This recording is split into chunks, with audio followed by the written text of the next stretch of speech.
If you are Toastmasters, I will remind you that early in Pathways, there's a project called Understanding Your Management Style. Yes.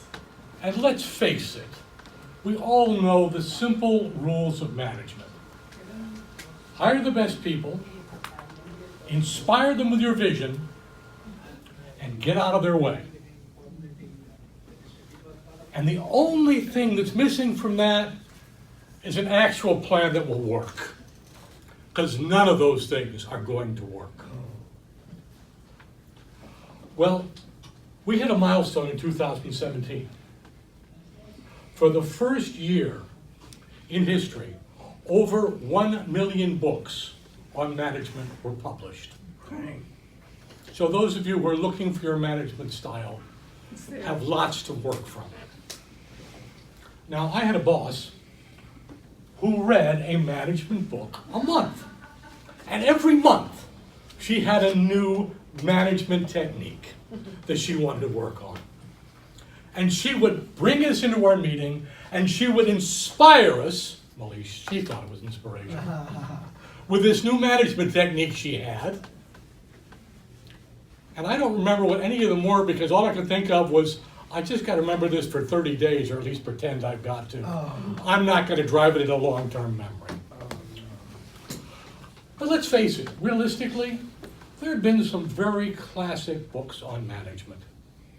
Deming wrote a book where he studied the fact that Japanese companies were far more successful in working than American companies. And he described it, and it looked really good, and people said, wow. And then they discovered Americans aren't Japanese. We don't work the same way they do. And you know what? Go to Japan today, and the Japanese apparently aren't Japanese, because they're not working as well as they used to when Deming wrote the book either. When I was in Minnesota, they were thrilled with the book In Search of Excellence, that they bought copies of that book for every single manager in state government. Everyone got it, everyone was required to read it. By the time most of them had finished that book 5 years later, half of these companies, which were examples of excellence, were bankrupt. Oh, dear. Let me tell you the one fundamental problem with books on management, with theories of management, even with the Pathways project, which we are all going to do or have done. You shouldn't pick your management style, because it's not the one that works for you. It's the one that works for your employees. They're different people than you are, and they're going to want something different. Think about what works for them. So you need to start right there. Now, that first of the rule, hire the best people. I have worked for about 6 different companies. I have been hired by 6 different people. I have had 32 different bosses. I didn't just get hired, guys. I got inherited. I got reorganized. So they couldn't pick the best people. They get whoever you got. So don't build a theory around the best people. Work around who you've got. Now, even within that, what's the best people? Well, I was in a meeting when Schumpeter wrote Small is Beautiful, one of the great books of the 70s about organizational structure and keeping small. Schumpeter said, you know what we need in this country is a better education of our people. We don't have enough, he didn't use the word STEM, that wasn't popular then. We don't have enough science, we don't have enough math, we don't have enough history, and we're falling behind. Well, you know what, we're not falling behind, a few others are catching up. But I said to him, I raised my hand and I said, excuse me, you said earlier in this speech that we're having a problem with boredom on the assembly line. Now, do you figure that the guy who puts the rivets on the cars is going to do his job better if he can understand general relativity? Do you think he's going to be less bored if he's thinking about the fall of the Manchurian Empire while he's pulling the trigger on that rivet gun? You know what? He changed the subject. A few months later, at another meeting at that same company, they said, we have good news. We figured out how to improve our profit margin. We're going to reduce our overhead. And I said, once I raised my hand and got listened to, of course, I said, does that mean what I think it means? Does that mean that instead of having a guy who's an expert on making graphs and gets paid $15 an hour, making high quality graphs for my presentation, you're going to have me at $40 an hour, make graphs slower and less efficiently? Whose interest is this in? Do you know that Southern California Edison Company, 40% of the secretarial staff has MBAs? Education's a wonderful thing, because those who truly understand marketing do a much better job of making my airplane reservations. It just stop over-educating people, and they get bored. Edison particularly has a problem. They hire bright, educated people, and they pay them their market value of that brilliance and that education. And then they give them jobs which bore the daylights out of them and can't understand why they keep getting turnover. Don't hire the best people. C. Northcote Parkinson. All right, I'm actually going to say something nice about one of these authors. C. Northcote Parkinson said, if you advertise for a job and you get more than one person who's capable of fulfilling that job, then you're offering too much money or too good benefits. Look for the right person for the job, not the most brilliant, not the best educated, not the most whatever. Inspire them with your vision. If I am the head of Harley Davidson, I'm a motorcyclist for those of you who didn't know. If I'm the head of Harley Davidson, my grand vision is the stock prices going up. If I'm a lower level manager, my grand vision is a parking lot filled with Harley Davidsons. But if I'm an employee, I don't need those numbers. I want to know, how do I get more sales? Or how do I make sure the piston rings fit? Don't give them grand visions. Don't give them visions for America. And then, for God's sakes, don't get out of their way. Don't forget about them. That'd be like a general saying, all right, our goal is to take that hill, kill many of their men, cut off their supply lines, and I'll see you guys next week. That's not good management theory. So let me tell you what experiments have actually shown, and what human anthropology actually shows about what works. I want to tell you about an experiment done in the 30s. The Hawthorne General Electric plant. They decided to do an experiment in productivity. They had all sorts of theories they've read. And so they got a group together, put them in a special facility, and they said, okay, what we read says if you improve the lighting levels, productivity should go up. So they raised the lighting levels. Productivity went up. A more colorful, pleasant background color for the walls should help productivity. So they painted the walls a more beautiful color. Productivity went up. You know, maybe our employees are working too hard and not getting enough breaks. So they gave them an extra break, and productivity went up. And they said, wow, this is really working. And then some jerk in the back office said, I can't afford all of this electric bill. Bring the lights back down, will you? So they brought the lights down. You know what happened? Productivity went up. Productivity went up. They painted the walls a color which was easier to keep clean. It went up. Productivity went up.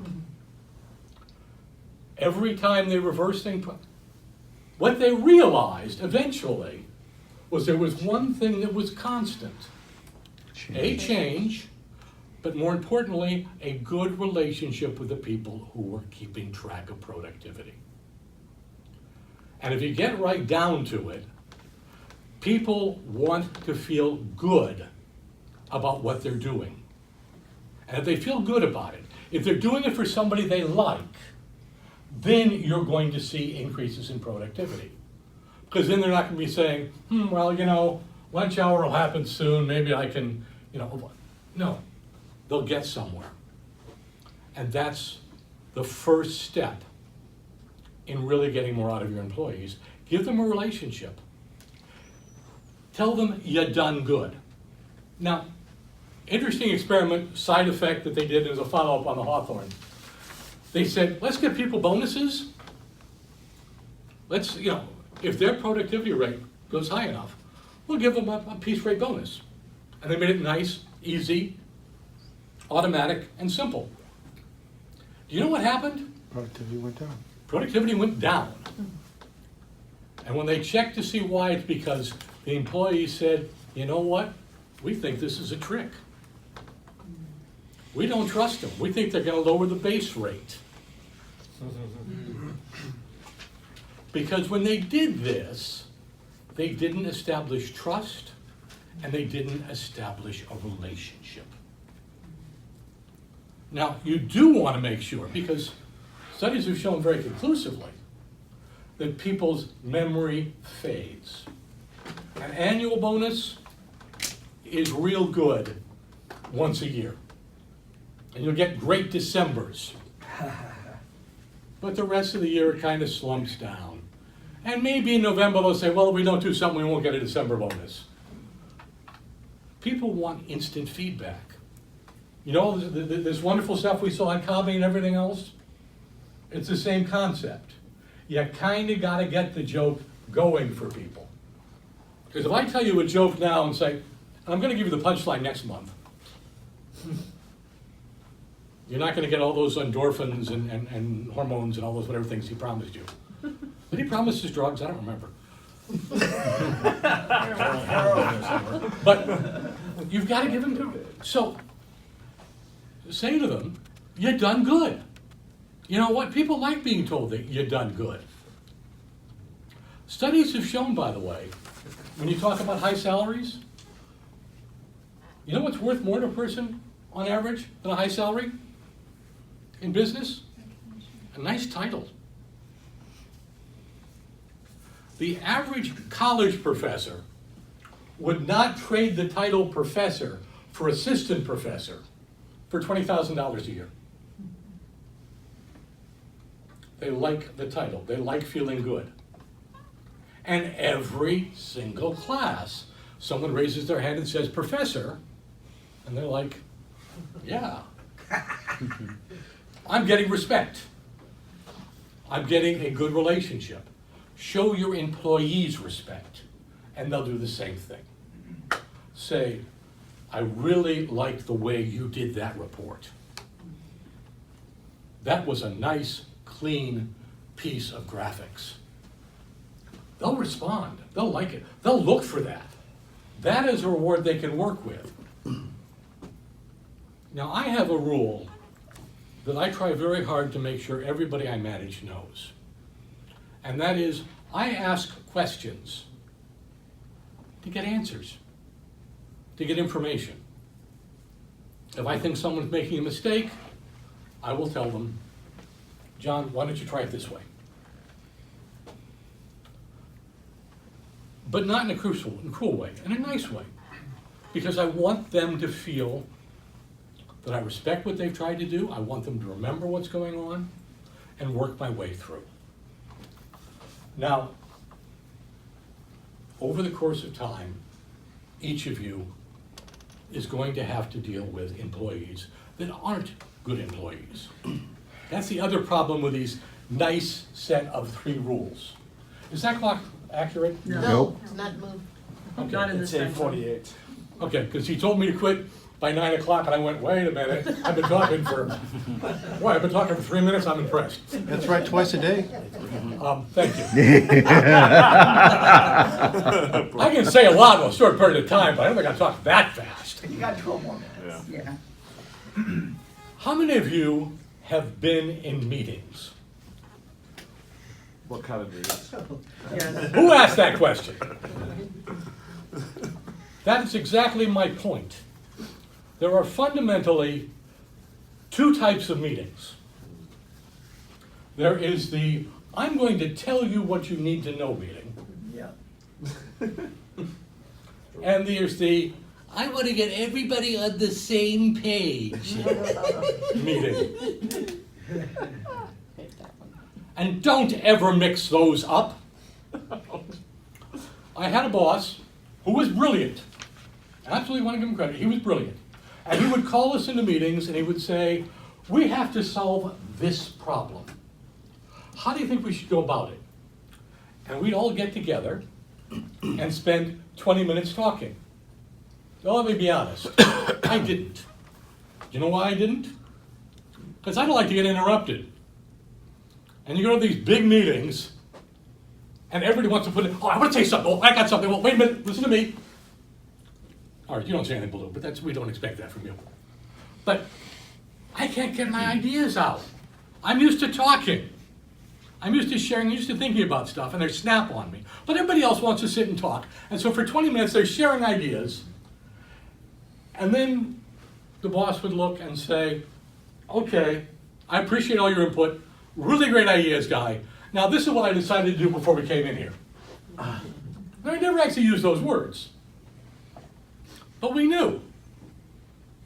We were being brought in for the fantasy of being involved. And it just plain didn't make any sense.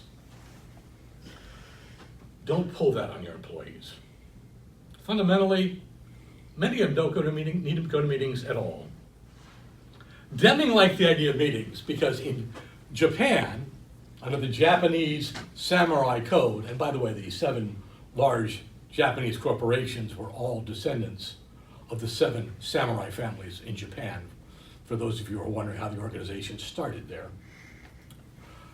They'd all get together, they'd all do the rituals and the formality, and then they'd go forward.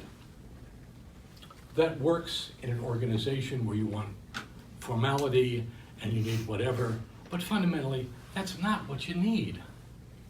And that's not a way for me to make an individual person feel important. An individual person feels important because they've made a contribution, they've had an idea. Now, some employees, you don't care what their morale is or their importance or everything else. And you need to watch.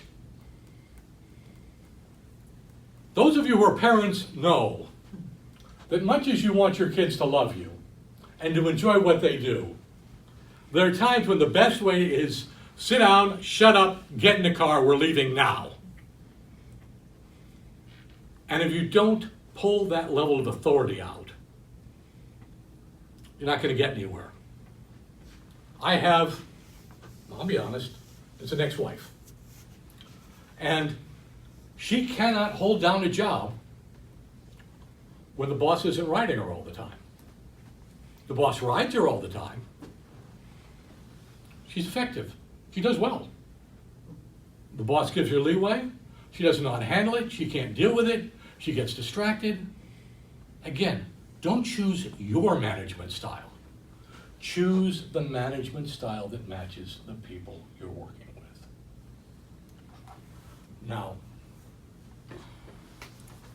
ultimately, if you really want to get along with your employees, if you really want productivity, tell them they've done good. Talk to them individually. Share with them what they should be doing so they can feel good about what they've accomplished. Glenn, if my company doesn't do very well on the stock sales, are you going to feel worse about the way you put the books together? Yeah. No, I'm sorry, I added them up here. That's what we spent. Yeah, you did your job great, but we didn't make a profit. You should feel bad about it. No. Hold people responsible for what they're responsible. The company I was involved with had an ethics scandal. To be real honest, we had a big ethics scandal.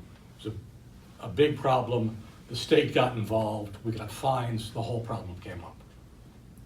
And what happened was, basically speaking, we were doing and sending to the government surveys of customer satisfaction, which were doctored. Now that's not acceptable. Now, it was a single manager, it was a small group, but the CEO took full responsibility. He said, I didn't manage these guys right, I let this happen. This should never have happened. I feel bad about it. I'm gonna make sure this never happens again.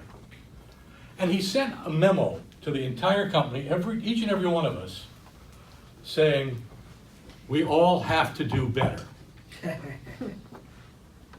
And I sent him back a letter, directly to him, by the way, saying, no, sir. My group did not do that survey. My group did not have the results of that survey. My group could not have known about what was wrong. If you want me to do my job right, don't blame me for things I can't be held responsible for. Give me credit for what I do right. And each of you, when you are managers, needs to remember that your employees should be encouraged to do what they do right. They should be encouraged to feel that you appreciate them. They should be encouraged to feel that they have a task and a place, because that will give them the encouragement and the excitement to do what they need to do. Don't do this grand, simple whatever. Figure out what works for them. Work individually with them. Townsend, who was the CEO of Avis, responsible for the slogan we all know, we try harder, used to talk about his management theory of management by walking around. And the theory was that he went and he talked to individuals, he asked them what they did, so he understood their problems. He didn't worry about what the proper forms were. He worried about, Henry Ford has a wonderful story about Henry Ford. Henry Ford had an efficiency expert come in. And the efficiency expert looked around and said, Mr. Ford, I'm amazed. This is an incredibly well-run organization. You've really done it right. But, you see that gentleman over there? Every time I go by his office, his feet are up on the desk. You should fire him. Ford said, that man once came up with an idea that saved our company $1 million. And as I recall, his feet were just where they are right now. No, sir, he keeps his job. So don't worry about the forms, worry about the discipline that makes things work. Get to know your people, give them a reason to respond to you, make them like you. So whether the lights go up or down or the color changes, they're gonna say, I want that manager. That's what I really want. And manage by walking around so you deal with each one individually so they get somewhere. And that, my friends, will get you the kind of productivity out of your workers that you're not going to get even if you read all 1 million of the books that are published just this year. Thank you.